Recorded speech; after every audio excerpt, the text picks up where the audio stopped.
which amazingly is launched and is out there in the world, which we're so excited about. We are. Yeah, thank you. And so we just thought we'd come up at the beginning and have a bit of a chat about how this came about and what we're trying to do with it. We're hoping that we're going to have submissions opening, and that we're going to hopefully have lots of people, some of you who are here today, submitting and publishing your work. So we were going to start off, and I was going to grill Christian because it was his idea actually. And so I wanted to get him to talk about, you've had this idea for years, haven't you, of setting up a magazine like this. Why? What's the reason behind it? Why? Just for years and years, like what I've always felt. For me, I've always been drawn to places like Kenfig, and I've always been drawn to. I've always been running away from the town in a funny kind of way, and I'm not sure. I mean, what is it we're looking for when we do that? You know, what are we? Why do we have this sort of calling to get out of the town and so on? So that was something that sort of got me thinking a lot when I was a kid. I mean, it was a real sanctuary for me to be able to get out of the town, get away from school and the people who were trying to get me to go to school, and to come to places like this, which initially they just look like a convenient hiding place, but very quickly you sort of realise that there's a lot more to it than that. And for me, you know, interested in poetry as well at the same time, I always used to take poetry books with me. And so from a very young age, places like this were associated with poetry. I used to bring Robert Minhinnick's books with me, Paul's books, so it's really nice actually now to... And Zoe actually, your first book, The Secret, was one as well, was one that I took with me. And so then, but I always felt that, you know, with this pressure of climate change and the massive crisis of biodiversity and ecological crisis, you know, the ocean ecosystems could collapse right now. It could happen right now. They're in such a fragile state. And, you know, it's constantly being pushed off the front pages. You know, there's always something else that seems more important, but I don't think there is anything that is more important than what kind of world our children are going to grow up in. And so it seemed to me that more and more poets were just absorbing that information and beginning to write about it, and it just became more and more important. And when we began to work on 100 poems to save the earth with Sarah, that part of the reason we did that was to sort of take the pulse of the culture and see what the poets were doing. You know, how much of this sort of new crisis had been absorbed into the sort of mainstream of poetry. Because once upon a time there was something called eco-poetry, wasn't there? Which was sort of a quiet, sort of fringe thing. But that's completely changed. And so yeah, I think, you know, a magazine like Modron has a chance to be a sort of a mainstream magazine now, whereas once upon a time it perhaps would have been a fringe thing. But yeah, you're right. So we were lucky to we went to the Welsh Books Council. Yeah, big thank you to the Welsh Books Council, who have given you a really substantial amount of money to start it off, haven't they? Which is great. They're very supportive. Yeah, and I guess we wanted it to be like an online, nimble magazine that could respond really quickly to issues happening around ecological crisis and climate emergency. So we can have, like, you know, stuff that's being written right now, you know, and then publish it like a couple of months later. Yeah. So really responding to things that are happening in the moment. Yeah. But why don't you tell them a bit more about what the magazine's about, like what the philosophy is? Because you wrote up a lot about that. Well, I mean, the idea of being a nimble, responsive, you know, without having to wait the 6 months, you know, that is normal, or even longer nowadays, I think, isn't it? Especially in America, you can wait 2 years before the book gets published. I mean, that's part of the reason why we've got this slightly old-fashioned font, is that we really like the idea of those sort of 17th century pamphleteering, you know, those broadsides that would come out in the street and people would be handing out political pamphlets and making urgent statements in response to, you know, big changes in society, because these days big changes happen all the time. You know, we don't live in a quiet time, we live in a time of serious crisis, and every couple of months there's another massive crisis. So we can't have 2 years waiting for a book, or 6 months for our poem to come out, because things are changing so fast. And especially with, there's a war in Europe right now. I mean, who really saw that coming? The threat of nuclear war is back really quickly. There it is. Suddenly, we're in a new world yet again. And so this sort of idea that we need to move fast and to be writing fast and to the moment. I mean, of course, we need to be writing for the big picture, for the long term as well. But there is that need as well and that's what we're trying to meet in Modron. Yeah. And I actually came up with the name, but the funny thing is that I came to you with it, and you knew more stuff about it than I did. I was like, I really like this name of this Welsh goddess, because I wanted it to have the Welsh flavour. We both did, didn't we? To have this sense of it being, that flavour of Welshness about it. It's a Modron. So when you tell me about the name, because I said, I like this name, he's like, oh yes, and this and this, and you know some stuff. Yeah, Modron. It's one of those kind of half-forgotten, sort of legendary characters from the Dark Ages, really. From the time when before Britain was really even formed. And so Modron is a sort of a mother figure who doesn't even have any stories about her. She's just a name, really. Just exists as a name. But she seems to be sort of a mother of heroes and significant things that happen seem to go back to Modron. But interestingly, she sort of continues into the literary tradition in figures like Ceridwen, who are probably few of you if you have Ceridwen, I know you are, Oscar.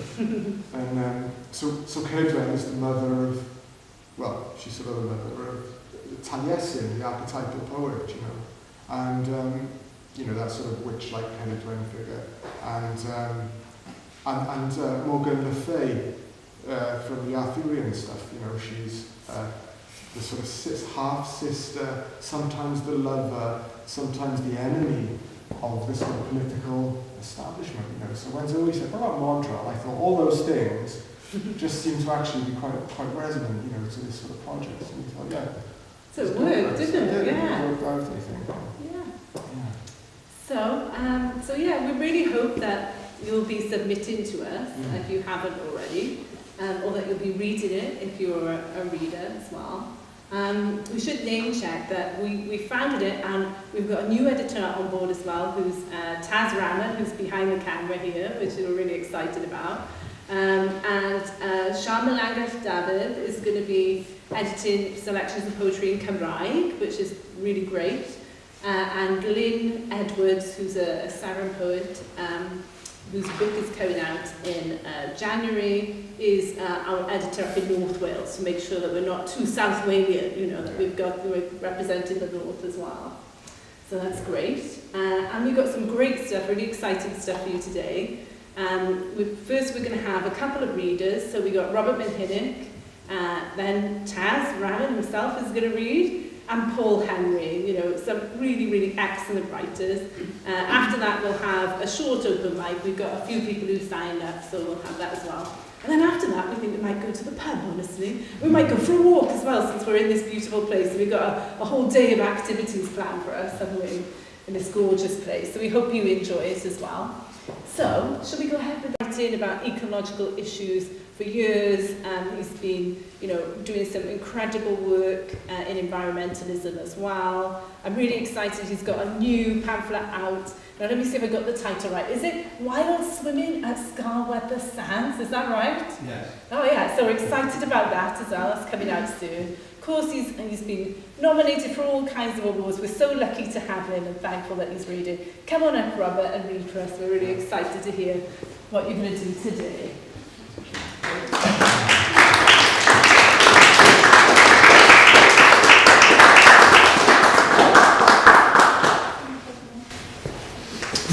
Diolch yn fawr am y gwahoddiad. Thank you very much for the invitation.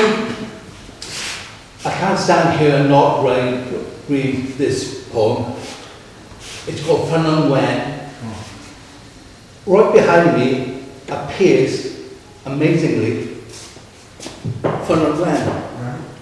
Some people call this area a pure pink bay, but the old name for it is Fun and Wen. And Fun and Wen became the first instalment, the first contribution to Gorwelion Shared Horizons, a book that Sustainable Wales and Parthian brought out together about exactly a year ago. And I've just come back from a Huntlet talking about Gorwelion and had a very successful meeting, partly poetry and partly politics, and that seemed to work. Just say a little bit about the book itself, Gorwelion Shared Horizons. 9 writers from Wales, 2 from Scotland, and 5 from India. So it's a global anthology about climate change. And what we ask the writers to do is to look outside their window at the very, very height of the pandemic, describe what you see, and then picture what you see into the future. This idea was Margaret McKinney's idea, and she's here today, and her concept, her main thrust was this would give writers a little bit of money, or got only £100 each, which is hardly anything, but if they came up with the goods, they'd get £100. If we sell enough copies of Gorwelion Shared Horizons, Gorwelion, by the way, means horizons in Welsh. If we sell enough copies of this book from Parthian and Sustainable Wales, they'll make it volume 2. I was having a big argument with Margaret, and I stormed off somewhere up to Rest Bay and walked towards Fun and Wen and sat. There's a marvellous cave there, and I sat in the cave and looked out. What you see in Fun and Wen is the view over there. You see Gower, you see Gower Peninsula. On Gower Peninsula, you see a hill called Cefn. I've always thought Cefn looks like a volcano. I was sitting in Fun and Wen, thinking about other volcanoes, and I thought, Vesuvius, what happened with Vesuvius? Ash in the air, ash in the atmosphere. And of course, at the time, we were all terrified of COVID. COVID was all around us. Everybody's going to get COVID, and we've all got or had COVID. And some of us have had it twice. I was taking this idea about a volcanic eruption and linking it with inescapable pollution. And the poem Fun and Wen begins with an ordnance survey reference, which I won't read. A life of sorts, undoubtedly a life, and living at the wave's edge in the white port. That life spent listening to shells, but how else shall I spend my time? Salt around the pools today, like chalk where their bodies lay. Yet somehow a promise will be kept. Towers of smoke above the beach. Its clinks and gripes all rains might reach. But wait, were the volcanoes on Gower? I've been to Pompeii and seen the last bus arrive. Its timetable scorched under an inch of ash. The slaves buried alive. The prostitutes buried alive. The gladiators buried alive. The dog walkers carrying plastic bags buried alive. The lifeguards with their highlights and Samoan tattoos buried alive. The brawling boys and their silver whippets buried alive. The philosophers in their caves buried alive. The girl who sells magnums and mibbies and soleros buried alive, and not all of them 2 meters apart. Thank the gods I always wear a mask. But who were these people who build these driftwood shacks and lie with the bone white dead we all must become? Are our children the fossils of the future? Might be millennia ago, or part of next year's fairground pixels. Yet a life of sorts, undoubtedly a life, lived at the wave's edge in a white quartz. A hut for one night, built from driftwood and the sea's plastic. Yet something once flourished here, and might so again. The cultural rise and rule and fall away. Aeons it might take, but eventually each tribe returns to its territory.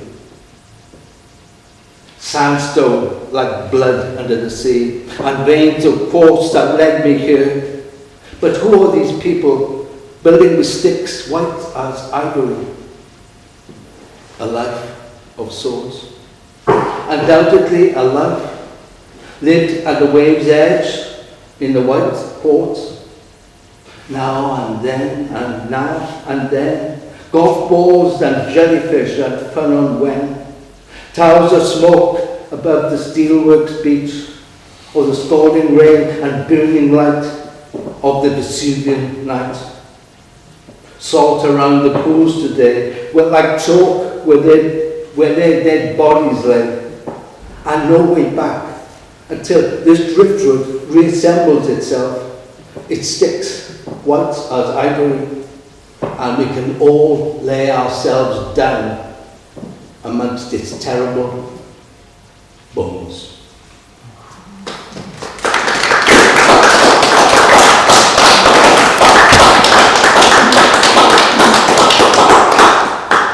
It really does help to be able to stand here in front of the photograph of Fun and Wen, Pink Bay, and point to the window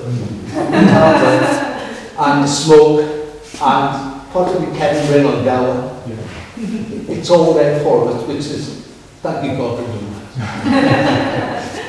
that. So we mentioned a pamphlet of poems which I'm going to publish probably next year, and she's agreed very kindly to write an endorsement for it, which is marvellous.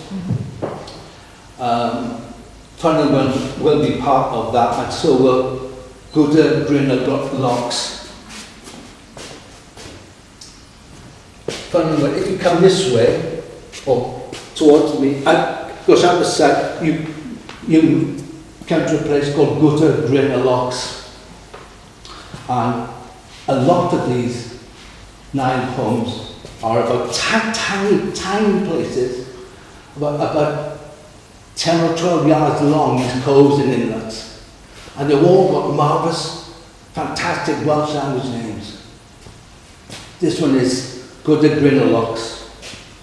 And there will be a note in my pamphlet that says, I'm deliberately not translating what these names mean. If you are bothered, learn some Welsh, please. Because it's really important that we do that, and especially in a world where the English language really impinges hugely on everything. And this is Good Greener Locks, and it's the last poem I'll read. Again, it's got an Ordnance Survey reference. After all this time, most of my limestone vocabulary is returning. As up I go, recalling every crease and crevice in the rock, the wrinkles a fingernail might fit. Then over the shoulder, stark edifice to stand at the pool's rim, looking down and balancing on a razor blade. Even with eyes closed, I could see the lightning, an X-ray of the cliff, after that bone-cracked thunder. Even with eyes closed, I could see everything. though I had left my glasses in the grass all night. The lenses, 2 dewed moons, a pair of clouds, and I realised I might never see again the constellation I had craned towards, rubbing my eyes as if that would lift the frost from my sight. Teardrops, those lead sinkers on the gutter wall. In rock pools, the nylon lines go on forever, and the hooks take deadly directions to another glazed eye, a twisted mouth. This is why next time I will carry a knife. Carry a knife. Yet I might wait a lifetime here. Perhaps I already have. With me are 2 ringdoves, each with a black gorget, a nervous pair, bonfire smoke that smudges on the air. Fools, I call them, these lovebirds, drab as sea foam in this gutter grin, but faithful in a grey monogamy. Barren the waves, serrated this sea, salving its wounds with its saltings, but thank God for this straw hat.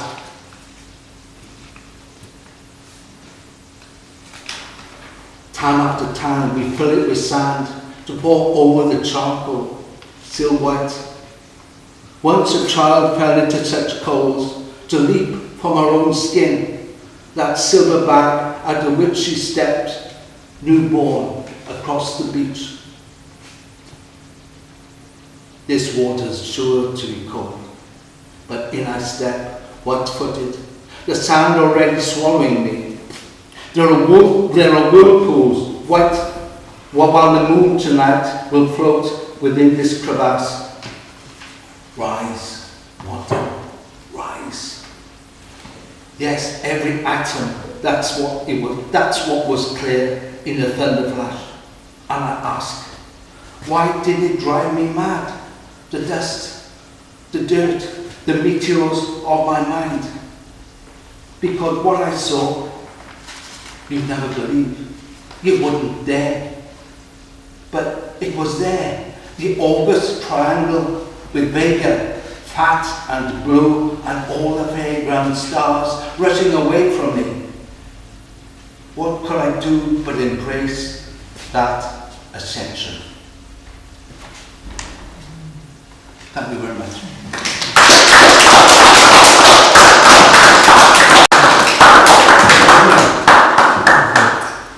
Great. So next I want to introduce Taz Ranner, who is a wonderful new writer whose collection is going to be out with Sarah in 2024, which is very exciting. I was very lucky that Taz chose me to be his mentor for a scheme from Literature Wales called Representing Wales. He's a wonderful mentee, all-round, fabulous person, brilliant writer. I'm really excited to hear what he has for us today. Thank you very much, Sherry, for many things, for many opportunities, and also for accepting me as her mentee.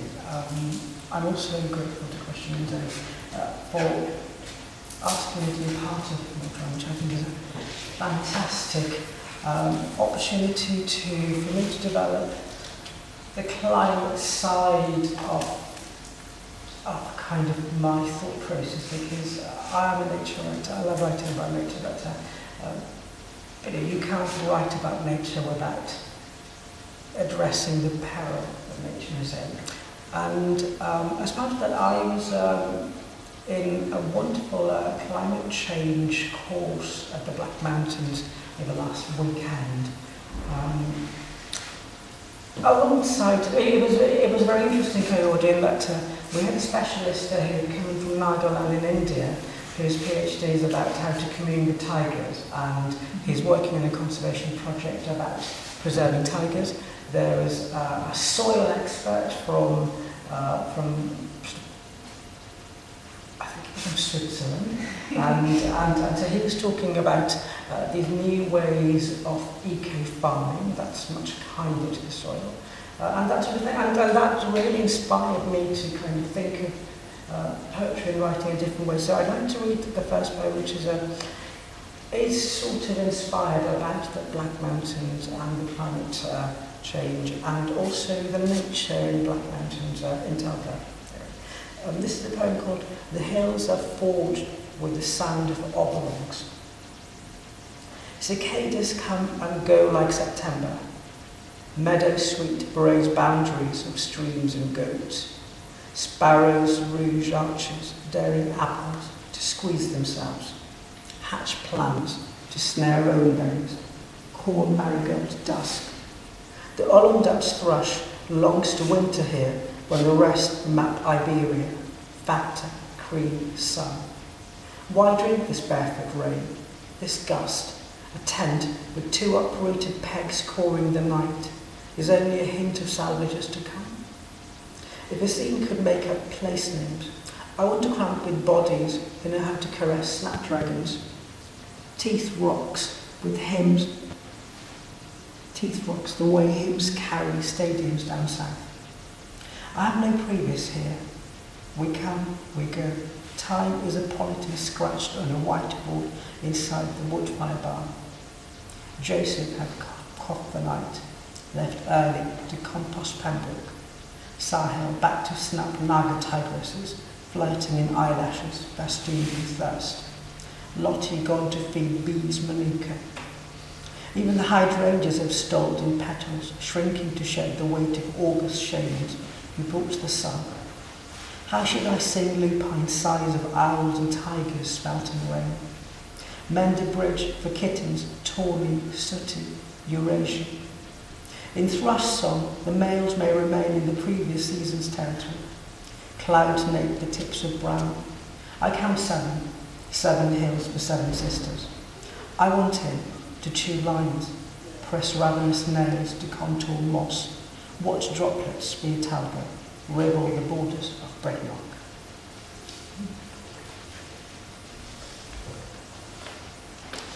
The second poem I'm going to be reading has recently been published in a publication called Bad Lilies, and it's sort of a projected vision of me in 20 years, but it's kind of about a change in the nature of Cardiff. East of the sun, west of the moon. Yellow quivers inside the light bulb, nowhere to go.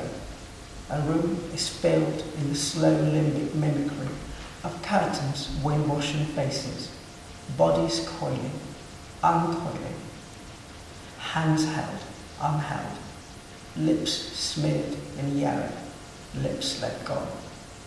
Ferg held up in the corner of the bed like a dusky marble king. Years caught in sniffles I should put away for good. Acts in an overstretched play. What to write in, what to cross out. Retires ivy gossip in ringlets. I'm told the dried neem leaves from back east keep out worms, deter insects from chewing veins. Shawls come out creased, only from the weight of a disabled season, shorn of hairballs. I'm scarred by feral summers. The wildest feral never lets the eyelids kiss. I fear leaves losing translucence to grow rings under my eyes, make room for aging in guttural sighs, and dim turns around each room I enter. The hours turning out all the lights, and there is a version of me stuck in another April of the sharpest day, walking a full moon to find laughter, cackling in larches, streaking sunlight, goading ants sideways to climb up the limbs of the last tea dawn. Talleyrand once advised each new arrival to keep off the woods after dark, so hornbeams could creole nights into the embers of a dewy aurora. Buildings and trees could rise to touch the skies, find new feet at their base to stir into the morning tea. Old Ken I knew once said that youth is wasted on the earth. I want to penance all my days combined, sniff aster to the chime of a ropey leash's clattering flagpoles. Let a red dragon hover green and white, inherit the wind.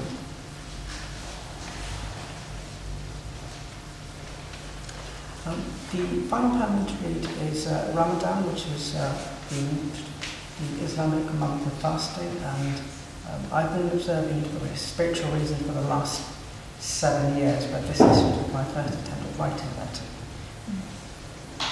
The hours play out each shadow, bluebells, wild garlic, the flowering quince spread each inch of the morning.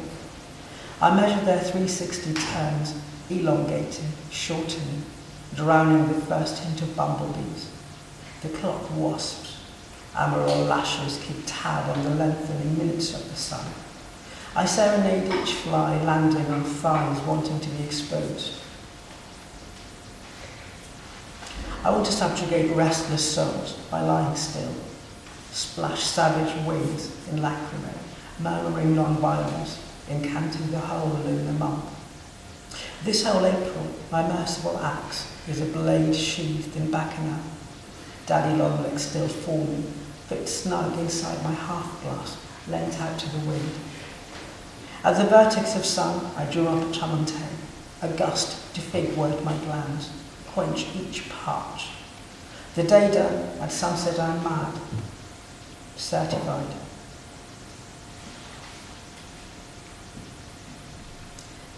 I've relived all the berries crushed. I'm in Kincoke Street, the calla lily in the garden front, looking up to the last of the crimson, its spadix thrusting a yellow pine for the sky, drifting from the milky spade wanting to hold on. I walk past unacknowledged. I'm on a mission to calm the guttural bay of Bengal. The first droplet is a lightning rod flute to temper each sand grain, fit for a palm to dip. Imprint a dusky Maghreb azan. The day then begins all over again. Thank you.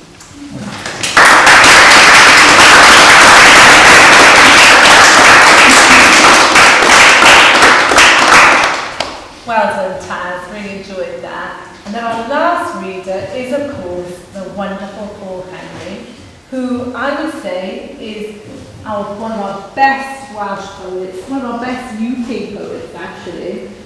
So we're delighted to have him here reading. And we recently had a collection out with Sarah and Zip to Sing, and such a moving and really affecting collection. I'd recommend it to everybody. Let's see what Paul has written.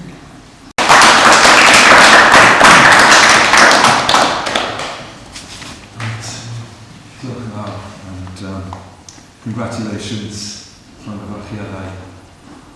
to Chris and Zoe and all Modron. It's lovely to, I should say it's also lovely, I haven't read with Robert for quite a few years, and it's always lovely to do that. But yes, this first poem I'll read is from the magazine, and I'll just get into it. 5 trees fell. Ripped up their roots, one huge wheel of the same earth, and now they sprawl across the canal. 5 trees, one root, wrenched out by the wind. No boat nor boots can pass. Blame the wind or its first human whisper. Blame men who hid their tenderness. After the storm, mourn this blue day's green mayhem. Not one leaf ticks. 5 trees, one root. Mourn this family. 5 pendulums of the same broken clock. The most vivid memory I have, I think, of my childhood in Aberystwyth is that of the Cliff Railway driver in the early 1970s, when a few mates and I had a job on the Cliff Railway, but none of us were trusted to actually drive it, which is fair enough. But the driver was called Ted Pugh, and he had one leg, but the only way to start the first tram was to go up to the top. And so every morning, Ted would go through, at the bottom of Constitution Hill, on the prom, he would go through the big Perigord danger sign, and he'd go up this zigzag path to the top to start the first tram, and he became for me, and still is, an heroic figure. And when I'd kind of forgotten his surname, and I was trying to contact a few people in Aberdeen, and he was virtually forgotten. But in this poem, I've made him almost a mythological character. I've made him Llyr, the Welsh god of the sea, one of the Welsh gods of the sea, kind of saving the town from the encroaching sea. Pen for a cliff railway driver. The waves pack down at the sea wall and push. The town slides back a few decades, digs in, and the wall holds true. The student hall's gallery can't see Llyr, rising out of the bay on creaking wings, to start the first ride. Pendulous phoenix up the perilous cliff face path. Who will sculpt him? The funicular sea pulls the prom from under us, our dreams. Llyr ascends, cursing his leg on the slope, and the morning turns blue at the top. The waves pack down, tired veterans now. Students disappear from their frames.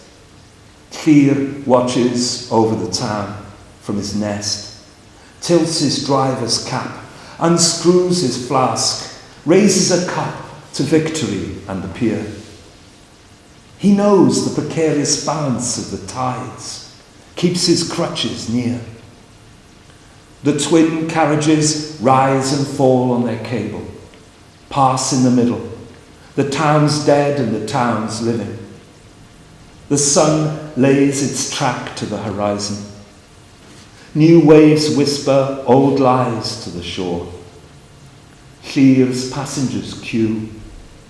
The sea wall breathes easily, holds true.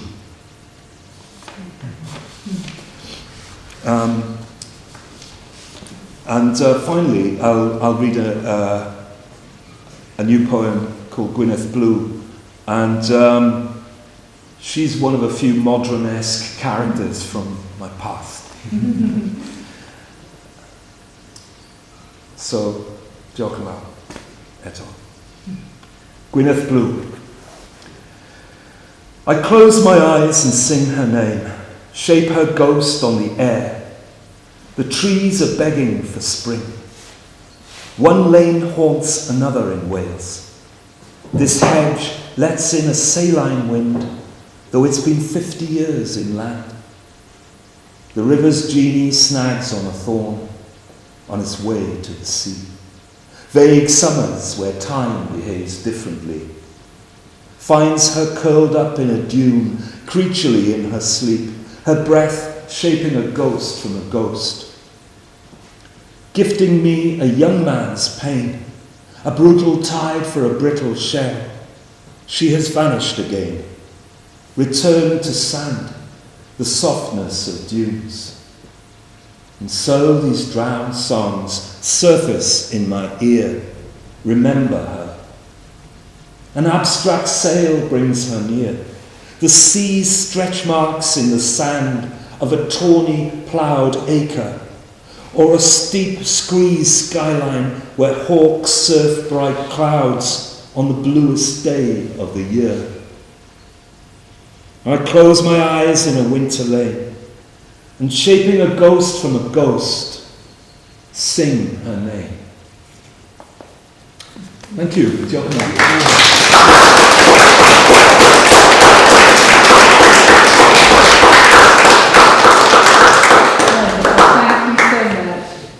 Appreciate that reading, and as Paul said, if you want to read that first poem, it's actually been released already, modronmagazine.com, you can go and read it, which is great.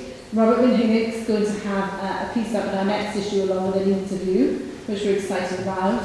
And Taz is actually putting together something that's coming out at the end of the month, which is an interview with Anthony Vanni Capildeo, which we're very excited about, a video interview, so that's coming soon. So thank you so much, Doreen, it's wonderful. We've got a few people who are brave enough to go for the open mic. I think, yeah? Woo, yeah!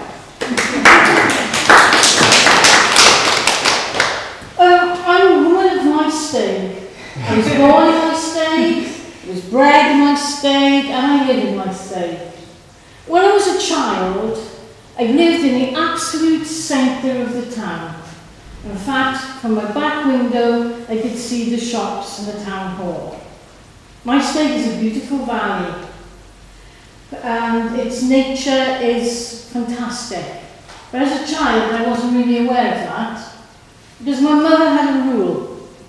And the rule was, you could only go 400 yards from the house. And the way in which she could judge that is, she would come to the door and she would whistle. And if you did not hear her whistle, you were too far away. So the poem that I'm going to read is called Urban Childhood, even though some people might think that my state's not that urban. However, can I just say that to our Pembrokeshire cousins, we thought ourselves not only urban, but urbane. Anyway, here we are, Urban Childhood. We found nature in the grass between paving stones, the dandelion parachutes floating in an air spectacular over petrol pools and runaway screws. We gathered Yorkshire fog, releasing feathery seeds to be swept into cracks and hug the earth beneath the school wall. Sometimes we tried the same swipe for cock's foot, only to find our fingers recoil from its rough tongues. We paid no mind to the straggly Herb Robert as we forced our bikes down overgrown back lanes. We took those pink stars for granted, but we referred them to the meaty smell of gnomes' hats along the dirty river. They thrived amongst the town's detritus, as if the Himalayas had never been their airy garden. We knew the sting of nettle, the balm of dockleaf, the spikes of knapwood, the splash of buttercups along the verge. We had no gardens, but we had the knowledge of our patch, and we looked at every frond or flower with a cartographer's fidelity. Thank you.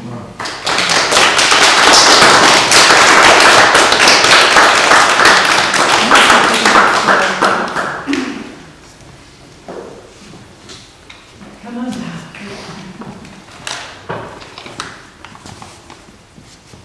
It's called Dust. It was sudden, the disproportionate legs, skin tight against bone, and hooves running into the track to tread it. The rasp of skidding tyres, powerless as the dust which plumed around us and wrapped the road, the wildflowers, the tips of the pine branches. The elk's black eye, a planet passing before us. His hunched shoulders cleared us. The swollen barrel of his chest too, and his hind legs, like the cranes he'd watched take off from the fields. And the car skids in lines. He gallops in triangles.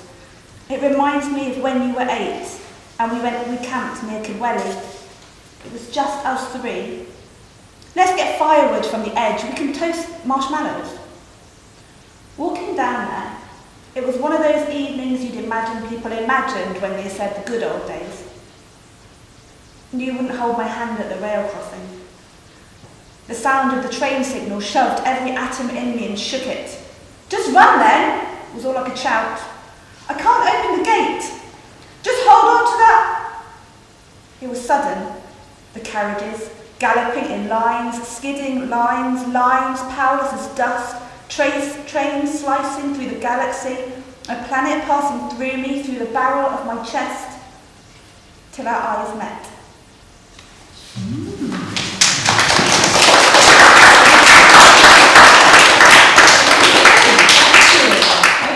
Now, we've got quite a few poets here, but I haven't been able to persuade you to read, so I just want to check. Does anybody anything else want to read? Anybody want to wave, gesticulate? No. Oh yeah, yay! Come on this way. Awesome. Take the stage from this wonderful new book. Right, yeah. Flash it up for everybody. Yeah. Oh, there we go. Boundaries. Which I like very, very much. Yeah. It's kind of an eco collection as well, so Yeah. I'll read, if I can find it. Oh, where is it? Hydrangeas. So this is all about being on the train and finding, kind of reading about the news of the catastrophic collapse of insect populations and how that's going to affect us. Hydrangeas. September, on a train threading between acid blue and pink gardens, comes news of the catastrophic collapse of world insect populations. It is a distant piece of news, a cousin's diagnosis, yet somewhere, urgently, dead butterflies, confetti, cotton fields, and flowers yawn open, unpollinated. While here the train still clicks, metallic along familiar tracks, following the same old route between flowering trellises, as if all insects were not dying. Doors flex open like elytra, the engine's polished iron blinks. Passengers rub against the pollen of this news, carry it on their backs, but akin to bees none can cry. Home on a street of honey-lit suburban gardens, each fence regular as a wax cell, a common cardabee has discarded herself, left luggage on the hopeless pathway of our front garden. All around our shrubs are in full pompous colour, a crowd of cheerleaders repeated in every garden. Junk food. Hydrangeas are sterile, nothing in them for a bee to eat.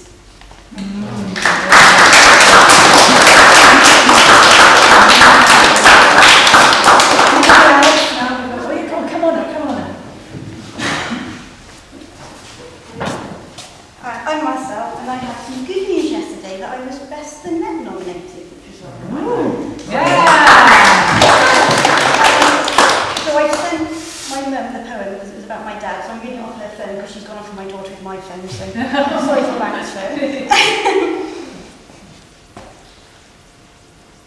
And with my last exhale on this earth, I think of my father, as I always am thinking of my father, of how he would have so enjoyed this moment, the edge of everything, a storm, the sea colliding, a pirate moon, how he would have reminisced on his last breath, throwing a rope between us, drawing us close. The wind, it blew and blew that afternoon, and I knew it was here for him, and I told him, so he knew, because he could not see out of the hospital window. So I pushed it open wide, so he could feel the pull. Wow.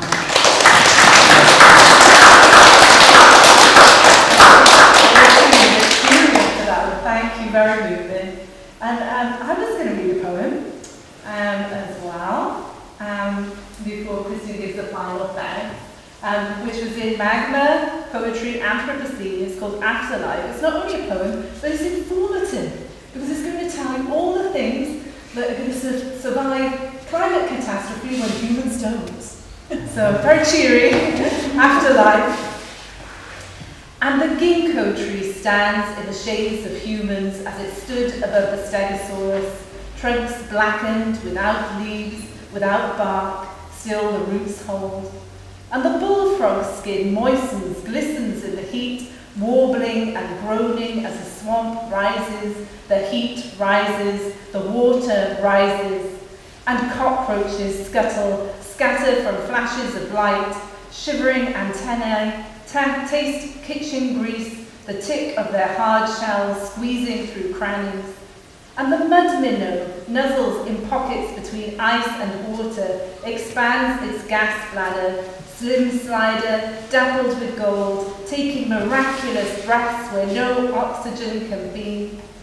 And the pine creaks like an old ship, with the grief of foresight, that hardly a tree escapes the becoming from trunk to plank. Still it germinates through flames, flood, fury.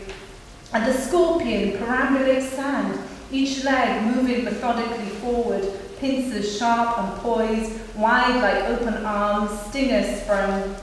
And the brackenid wasp doses caterpillars with its secret load, an egg that becomes a larva complete with viral infection.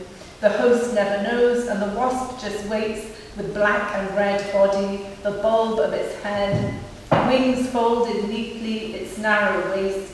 And the devil worm inches deep underground in pockets of methane, microbes for companions, its face petaled with spikes and a dainty jaw of teeth sharpened to points.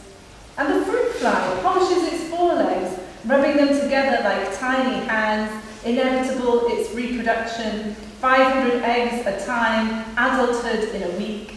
And the lingula, quiet in its shell, trails its wet white pedicle like a shoot or root, anchor on the ocean bed. It opens to seawater as it has for 55 billion years. And the tardigrade revels in its strangeness, part marshmallow, part nozzle. It survives nevertheless, pillowy astronaut, riding asteroids, waiting out ice and fire. And slinking back into slime, the amoeba is alpha.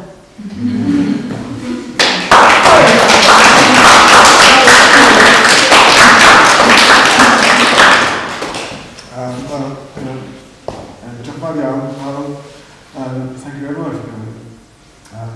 And thank you to our leaders, Robert and Paul and Taz and everyone. I'm really glad you could be with us here today. And it's a beautiful place to launch this magazine. We've got